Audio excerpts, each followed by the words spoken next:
नमस्कार मोर चैनल को आपण मानकु बहुत बहुत स्वागत जनाऊँगी। आशा करुँची आपण माने समस्ते भलरे थिबे।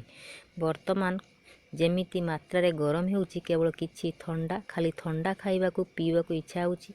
ठंडा खाइले देह मन एका बेले शांति करिवो। माँ बजार रु किछि कमला नै आसिथिले। कमला रु कोन कोन तयारी करिवो मु भाबिया को लागली।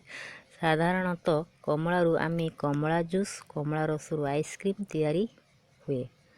मु सेई सम्मान कथा भाबी मो कार्यक्रम आरंभ करदेली। प्रथमे कमला रु चोपा छड़ाई नेली।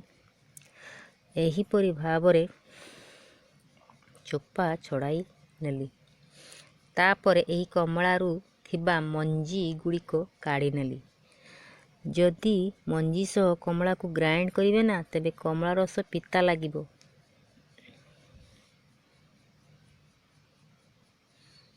एहीपरि भावरे मंजी गुड़िको कमला पाखुड़ारू काढ़ी अलगा करदेली। कमलार भितर पार्ट थिबा धला चोपा को मध्य छड़ाई नेबा। कमलारे विटामिन सी थाए जहाँकि आम देहरे इम्यूनिटी पावर को बढ़ाइबारे साहाय्य करिथाए।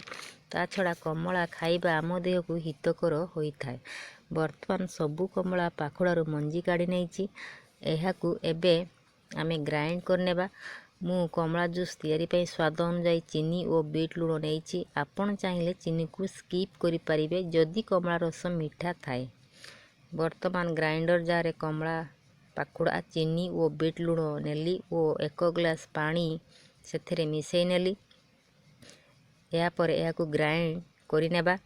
एबे कमला भलो भाबे ग्राइंड होई जाइछि।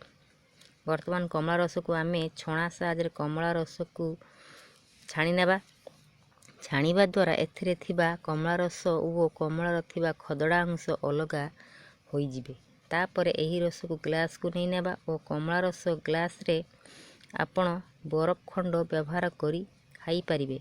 मु किंतु एठारे बरफ नहीं नाही। तापरे अल्प बीट लूण टिके टिके छिंची देबा। वर्तमान आमर तैयारी होई जाइछि कमला जूस बा कमला रस। तापरे ठंडा ठंडा कमला रस बा कमला जूस को पीबा एवं यार मजा नेबा। कमला रस आम शरीर पाई बहु उपकारी होइथाए। याकू पीबा द्वारा आम देहरे थिबा जाबतीय पेट रोग दूर होइथाए तथा हजम शक्ति बढ़ाई थाए। आउ किछि कमला रस को नेई मु एठारे आइसक्रीम तैयारी करिया को इच्छा करी। प्रथमे कमला रस रे चीनी और स्वाद अनुसार बीट लूण मिसाई नेली।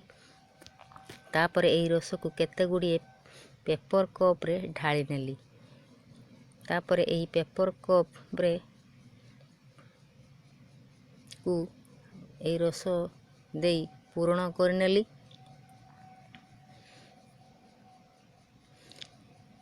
एबे पेपर कप रे रस पूर्ण होईची। एथिरे आइसक्रीम स्टिक रखी नेबा। वर्तमान एही कमला रस पूर्ण पेपर कप गुड़ा को नहीं फ्रिज रे आइस चैम्बर रे रखी नेबा। प्राय 6 रु 8 घंटा पर्यंत याकू फ्रिज रे रखिबा। जदि यह पूर्व आमे याकू काढ़ीबा तेबे आइसक्रीम खंड गुड़िक भांगी जीवो। आइसक्रीम भलो भाबे तैयारी होई परिबो नाही। फ्रिज रु प्राय 6 रु 8 घंटा परे देखंतु मु आइसक्रीम को काढ़ी आनली। केड़े बढ़िया आइसक्रीम तैयारी होई जाइछि।